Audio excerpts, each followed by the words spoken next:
நான் பணம் இருக்கு வெற்றி பெற்றலாம் அப்படின்னு நினைக்கிறாரு.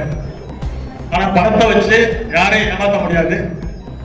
உங்களுக்கு தெரியும், அவர் 96 எலெக்ஷன்ல நிற்கும் போது இப்படிதான் பண்ணிட்டு இருந்தாரு. வீட்டுத்துறை அமைச்சராக இருந்து தோல்வி இருந்தாரு. 10 வருடம் 16 லட்சம் ஓட்டாலும் 21 குறைஞ்ச வாக்குகளை தோல்வி அடைஞ்சாலும் மக்களோட நெருங்கி பழகி ஒவ்வொருடைய இல்லத்திற்கும் திருமண நிகழ்ச்சிகள், துக்க நிகழ்ச்சிகள், விளையாட்டு போட்டிகள், ஒவ்வொரு நிகழ்வுகளுக்கும் நான் ஒவ்வொரு கிராமத்திற்குமே வந்திருக்கின்றேன். 10 வருஷம் தோல்வியை தழுவினாலும் நான் ஒவ்வொரு இடத்திற்கு மக்களோட இருந்து பணியாற்றி இருக்கின்றேன். அது மாதிரி உங்களுக்கு தொடர்ந்து பணியாற்றுவதற்கு நீங்கள் வெட்டலை திட்டத்தில் வாக்களிக்க வேண்டும். சட்டமன்ற உறுப்பினராக இருக்கும்போது திருமயத்தில் போக்குவரத்து பணிமனை கொண்டு வந்தோம். அது இடமெல்லாம் எடுத்து கொட்டையெல்லாம் போட்டு பென்சிங் பண்ணி 1 கோடி ரூபாய் அதுக்கு ஒதுக்கி வந்தாங்க. நம்ம ஆட்சி எப்படி ரகுபதி அவர்கள் வந்தாங்க, திமுக ஆட்சி, அதை அந்த கிடப்பிலே போட்டுட்டாங்க. அந்த வேலை அப்படி இருக்கு. கண்டிப்பாக அந்த பணிமனையை உடனடியாக அந்த பணிமனை கொண்டு வந்து அதை நிறைவேற்றப்படும்.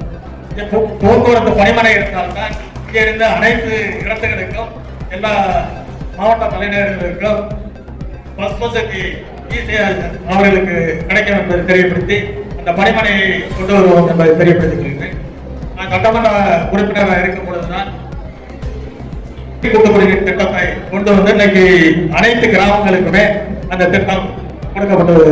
கிராமங்களுக்கு காவிரி கூட்டம் நமது திருமயம் பகுதியில் இளைஞர்களுக்கு வேலை வாய்ப்பு கொடுப்பதற்கு சிப்காட் தொழிற்பேட்டை கொண்டு வர பாடுபடுவேன் என்பதை தெரிவிக்கப்படுகிறது. திருமயம் பகுதியில் பேப்பர் மில் கொண்டு வருவதற்கு நான் முதல்ல சட்டமன்றத்தில் பேசியிருக்கின்றேன். 2015 பேசினேன். காகித தொழிற்சாலை கொண்டு வர வேண்டும் என்று. அதே மாதிரி திருமயம் பேரூர் பஞ்சாயத்து அறிவித்தால் அப்படியே இருக்கின்றது. அது துரித நடவடிக்கை எடுக்கப்படும். இங்கே உள்ள இந்த குப்பைகள்லாம் அகற்றி அது மக்கள் குப்பை, காத குப்பை என்று பிரிக்கிற அளவுக்கு அதுக்கு ஒரு தொழிற்சாலை கொண்டு வரப்படும் என்று தெரியப்படுத்தியிருக்கிறேன். நமது மலைக்கோட்டையை சுற்றுலாத்தலமாக அதை கொண்டு வருவது பாடுபடும் என்று தெரியப்படுகிறது. இன்னைக்கு முதல்ல நம்ம கவர்மெண்ட்ல போச்சு சென்னைக்கு போனது. இன்னைக்கு அந்த பஸ் இல்லை.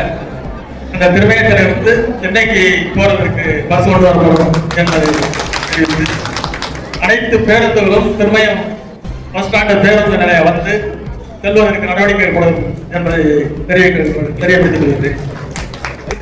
திருமயம் ரயில் நிலையத்தில் நம்ம ரயில்வே ஸ்டேஷன்ல இந்த பல்லவன், ராமேஸ்வரம் இந்த எக்ஸ்பிரஸ் வண்டியெல்லாம் நின்று போவதற்கு நமது முதலமைச்சர் பொறுப்பேற்றவுடன் எடப்பாடி அவருடன் சொல்லி பாரத பிரதமர் அவர்களுடைய உள்துறை அமைச்சர்களுடன் சொல்லி அது கண்டிப்பாக திருமயம் ரயில்வே ஸ்டேஷனிலே அனைத்து எக்ஸ்பிரஸ் வண்டிகளும் நின்று செல்வதற்கு நடவடிக்கை என்பதை தெரிவித்திருக்கிறது. திருமயம் பகுதியில் விவசாயிகளும் வியாபாரிகளும் பயன்படுகின்ற வகையில் குளிர்சாதன கிடங்கு அதை கண்டிப்பதற்கு நடவடிக்கை எடுக்கப்படும் தெரியப்படுத்தியிருக்கிறேன். விரட்ட மஞ்சள் நடக்கிற பகுதியில் போனேன்.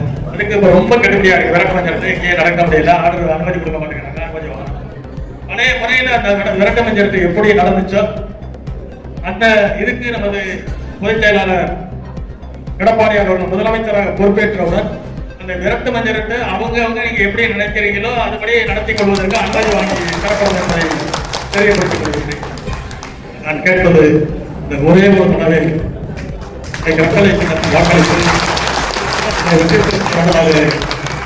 பாதங்களை கொண்டு கண்டுபிடிக்கிறேன்.